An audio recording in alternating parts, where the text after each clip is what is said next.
Bonjour, on se retrouve aujourd'hui pour vous faire une petite démonstration de notre réalisation concernant un détecteur de fraude en utilisant un arbre de décision. Donc ici, notre repo sur GitHub. Donc après que vous clonez ce repository, donc vous vous retrouvez avec ces fichiers. Donc nous avons la dataset, une application front-end avec React et un modèle, notre modèle déjà entraîné en fait.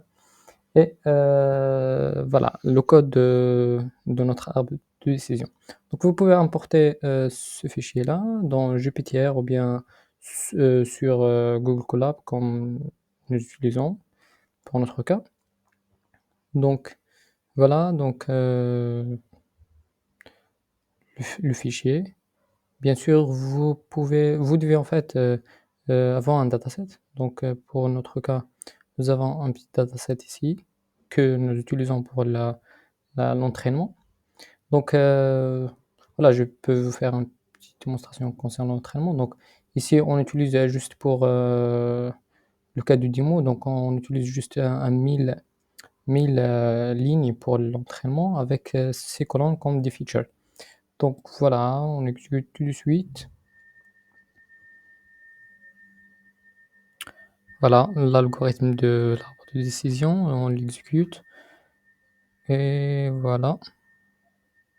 Donc ici, on fait on prépare en fait la data pour l'entraînement et la data pour le test et on peut faire l'entraînement. Donc l'entraînement pour la data set entière, ça peut prendre vraiment des heures, mais voilà, pour 1000, ça prend moins d'une minute, je sais pas, comme ça. Voilà, directement il a fini. Donc on a préparé en fait un code pour la sérialisation pour qu'on peut utiliser ce modèle dans notre application front-end pour la prédiction. Donc on peut le sérialiser ici.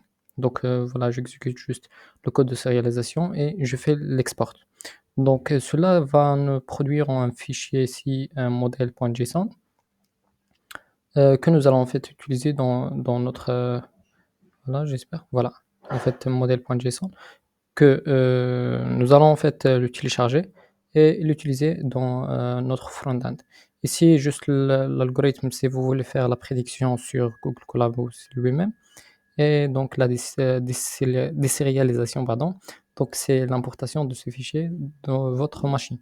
Voilà, donc on va aller directement sur la front-end. Pour la front-end, vous allez en fait entrer dans ce dossier de front-end. Après, donc, vous allez en fait installer les dépendances, puisque donc c'est une application React. Donc, il faut avoir donc un Node.js déjà installé sur votre machine. Donc, pour tester ce que Node.js est déjà installé, donc on peut faire node version. Donc, voilà, donc 16 exactement. Donc voilà, je peux faire donc l'installation de dépendance, npm install. Donc pour moi, je l'ai déjà fait, donc ça va prendre pas du temps. Voilà, directement, elle va terminer. Donc j'ai tous les dépendances, voilà, directement. Donc voilà, j'ai tous les dépendances. Après, je peux faire npm start. Donc voilà, je vais exécuter euh, l'application React. Donc ça va démarrer ici, donc voilà. Voilà, donc il nous demande de choisir en fait le modèle, le modèle à utiliser. Donc pour nous, déjà en fait, voilà le modèle qu'on a déjà entraîné avec la dataset tout entière. Donc je vais juste le déplacer vers le- l'application. Voilà, et voilà, donc on a tout l'arbre de notre modèle ici. Voilà, bien sûr. Et voilà ici, donc vous avez des options pour donner en fait les features et après pour faire donc les predict. Donc ici, je veux prendre juste voilà quelques exemples comme ça. J'espère que celle-là en fait feature count. Feature count, je pense que c'était un non feature count c'est favorite count. Donc c'est OK, on va prendre un exemple ici. Donc, on peut faire, donc je vais prendre en fait le dernier. Ici, donc c'est false, donc je vais faire 0. Donc, favorite count, c'est 1353, 1353. Donc, followers count, c'est 80 000, non, c'est 801 138. 801 000, 100. Ok, en fait, 138. 138. Et friends count, c'est 710. 710. Voilà, ici c'est false. La géographie c'est false, donc 0.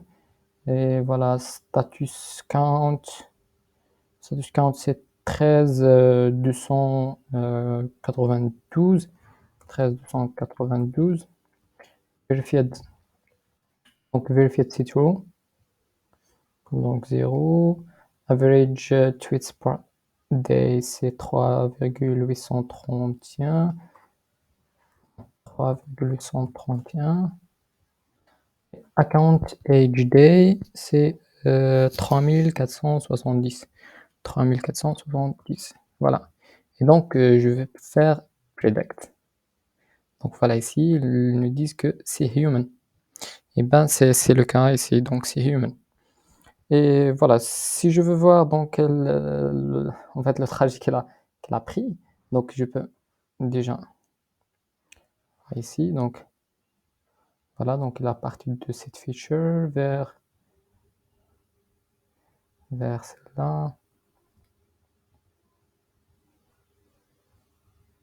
vers celle-là, vers celle-là. Après, elle revient. Donc je vais juste diminuer là. Donc vers celle-là, ici. Après, donc vers celle-là, vers celle-là. Après ici, après là. Donc jusqu'à ce qu'il arrive à cette décision qui est human. Donc on peut juste en fait changer celle-là pour aller directement vers boot. Donc celle-là c'est donc le feature 5. C'est le feature 5. Donc celle-là c'est 0, 1, 2, 3, 4, 5. Donc celle-là c'est 5. Et je peux faire donc c'est threshold, c'est donc ici donc c'est 78 641. Donc on peut faire, je sais pas, quelque chose qui est très grand. Si juste, voilà, il va directement nous dire que c'est bot, donc c'est un robot. Donc il a changé directement vers un robot. Et voilà, donc voilà, je vous remercie. Et